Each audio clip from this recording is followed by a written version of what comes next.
जय शिवराय मित्रांनो, आज आपण आलो आहोत उल्हासनगर येथील शिव विश्व शांतीधाम येथे।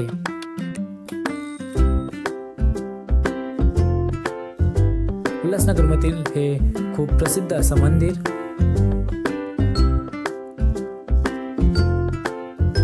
या मंदिराच्या सुरुवातीलाच प्रवेश करतानाच आपल्याला एका भव्य अशा महादेवाच्या मूर्तीचं दर्शन होतं।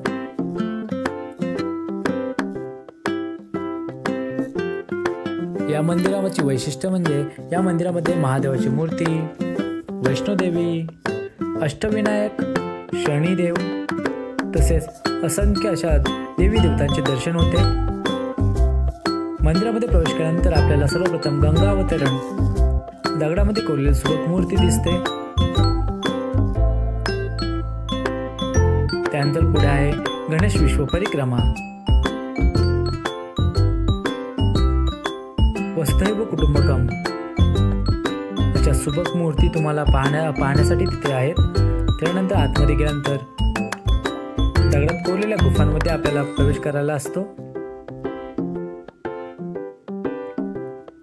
अरुंद वाट आणि पूर्ण शांत अशी गुफा, याच्यामध्ये तुम्हाला सुबक मूर्त्यांचे दर्शन,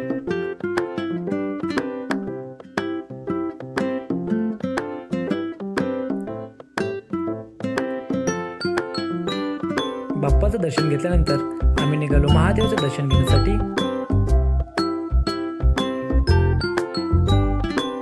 महादेवाचं दर्शन घेतल्यानंतर आम्ही पुढे आलो अमरनाथ यात्रा, जिथे बर्फाचं शिवलिंग आहे आणि खूप चांगल्या पद्धतीने शिवलिंग जतन करून ठेवलेलं आहे। तुम्ही पाहाल तर खरंच अमरनाथ यात्रा येथे आपण आलेलो आहोत असा आपल्याला भास होतो। आणि हर हर महादेव बोलत आम्ही तिथून निघालो पुढच्या वाटेने। अरुंद अशी गुफा आणि पुढे आपल्याला भेटले 108 शिवलिंग, दगडाने कोरलेले सुबक असे शिवलिंग।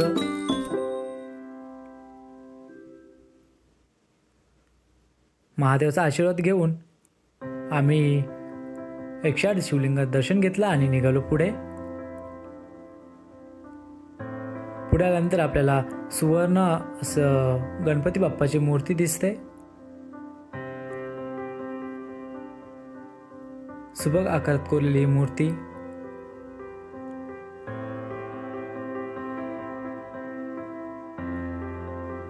त्यानंतर घेतला वैष्णोदेवी मंदिर दर्शन। पुढे आल्यानंतर आपल्याला दर्शन झालं जय श्री हनुमान आणि अर्थातच जिथे जिथे बजरंगबली त्याच्या अर्थच तिथे राम आणि सीता लक्ष्मण।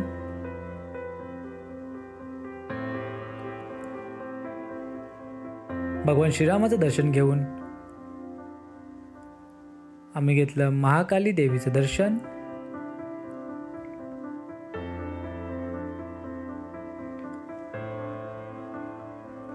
त्यानंतर या पुढे आपण अरुंद गुफेतून पुढे गेल्यानंतर आपल्याला काही पायऱ्या पुढे चढून गेल्यानंतर आपण डायरेक्ट मंदिरामध्ये पोहोचतो।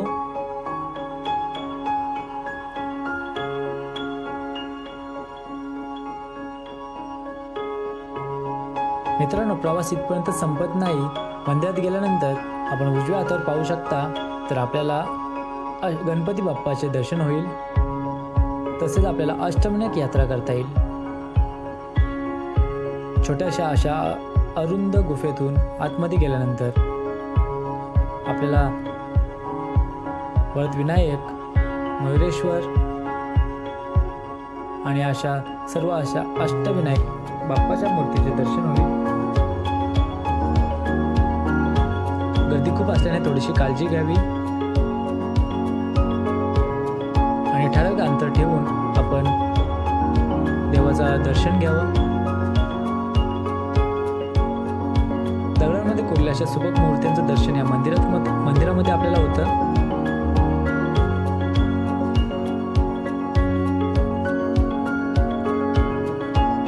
अष्टविनायक यात्रा पूर्ण झाल्यानंतर आपण येतो मंदिरामध्ये। मंदिराच्या गाभाऱ्यात आणि तुम्हाला दिसेल एका छोट्याशा दगडाच्या गुफेमध्ये एक महादेवाची सुंदर अशी मूर्ती तपश्चर्या करताना दिसते आणि अशा प्रकारे महादेवाचं दर्शन घेऊन